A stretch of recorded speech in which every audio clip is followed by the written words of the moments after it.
Hey Nippers, it's me, Wild Neptune. Today, talking about the new character, EH. Let's go. You see here that the band is already out. I wanted to get out a little bit earlier. Unfortunately, just wasn't able to do that. Hopefully, you'll see this before you pull on her or before you decide to pull on her or anything like that to have a more informed knowledge overall on how she's going to be, maybe. So let's take a look at her really quickly.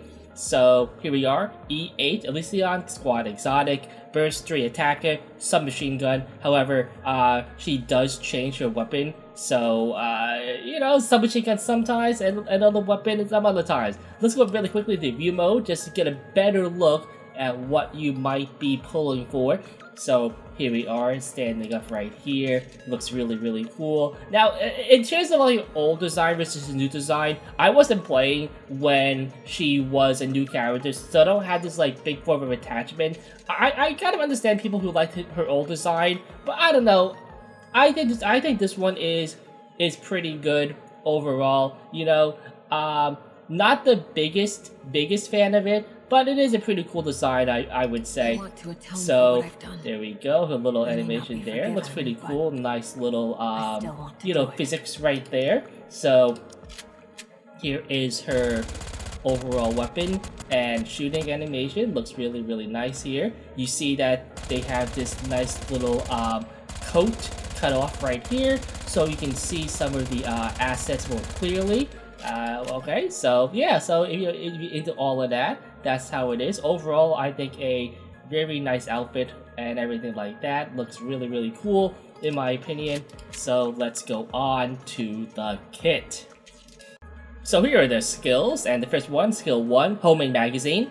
When activating, attain 10 scraps while having fewer than 4 homemade magazine crafted. Affect self. So a bunch of effects here. So the magazines are crafted out of the scraps, and the first one is to, well, remove the scraps that you use to make the magazines. Next one, craft magazines up to a number of 4. This effect is continuous, and the final effect is 7.5% continuously times the number of magazines. So since you get a maximum of 4, a maximum of 30% attack bonus for herself. Effect 2, Scrap Hunt. Effect Self. Function, gains a buff when attaining scraps. The first one is going to be to activate start the battle, and you gain 10 scraps continuously up to a maximum of 10. And remember that these scraps are made to make those magazines that give you the buff. Second effect, when an ally or self destroys a destructible projectile, so these are things that the raptors shoot at you.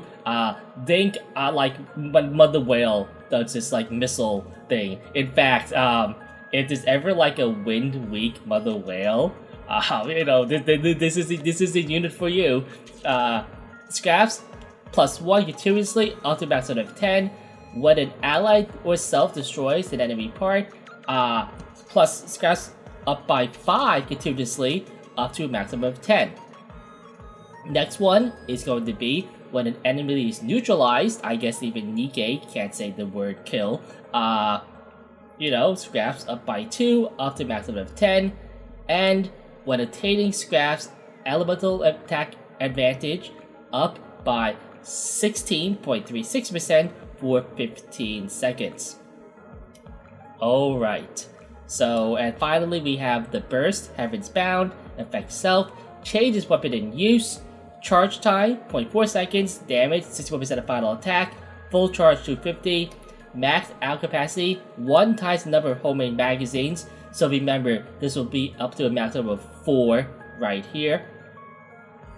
Duration 10 seconds, removal condition, when the duration ends or when all rounds have been fired, additional effect, attack 4 to 30.05% for 10 seconds. So pretty substantial attack boost right there actually as this effect is going off. So that's not that bad. Now it doesn't actually say what the weapon is. However, I'm pretty sure it is a rocket launcher because it has a charge time, everything like that, and also sniper rifles have core damage bonus on it, and this does not. So that's why I'm pretty sure it is a rocket launcher.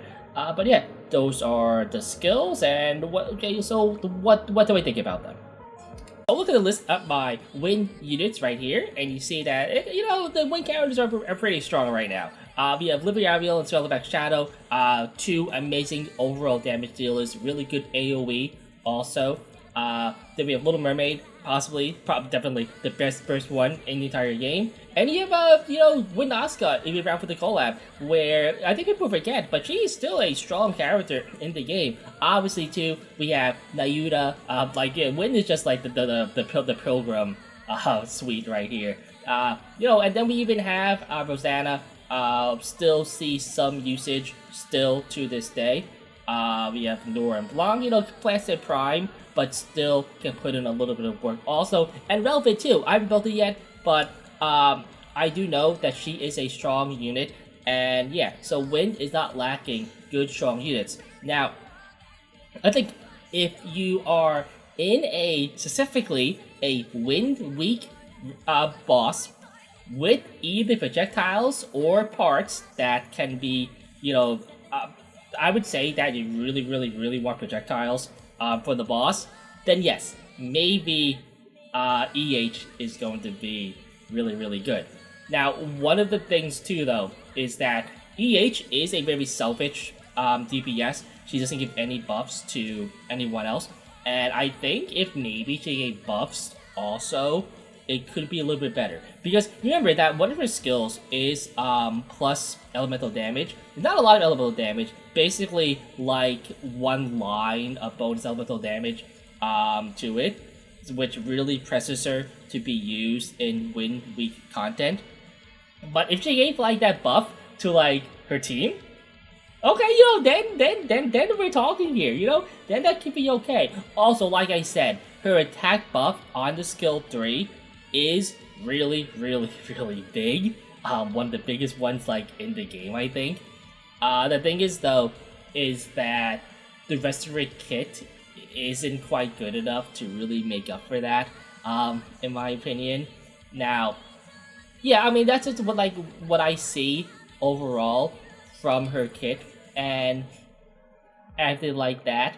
Now, so my overall findings and my results here is that should you pull on her, right? It's like, should you put your resources into getting EH? Now, if you really like her and you really wanted her for a long time, you know, by all means, go ahead and get her. It is, you know, waifu over everything.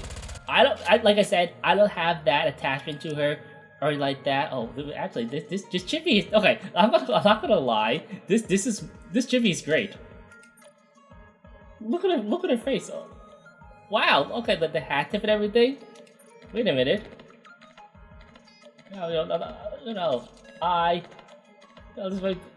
It's just like the first time the Chippy is gonna sway me to pull in the character. No, it's not. But yeah, this is this is one of the best like normal like non-gacha chippies I think they've had. So, you know, really good job there. But yeah, like, should you pull on her? If you don't really care about the character, just want a really good meta overall character, probably not.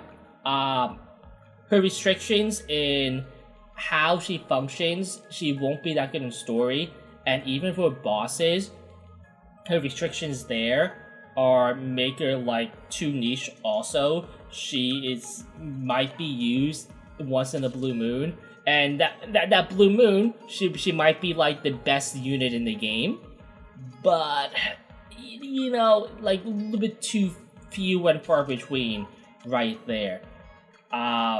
I don't know, like maybe they'll make a Gunner skin for her a little bit later, and everybody will be upset that they didn't get her. However, I would personally just wishlist her, especially because we have 3.5 coming up pretty soon. But yeah, that's just my take on EH. People have probably tested her by now to see how she is. Am I gonna pull for her? Like I said, probably not. Anyway, I am Wild Neptune. It's been a good one. Till next time.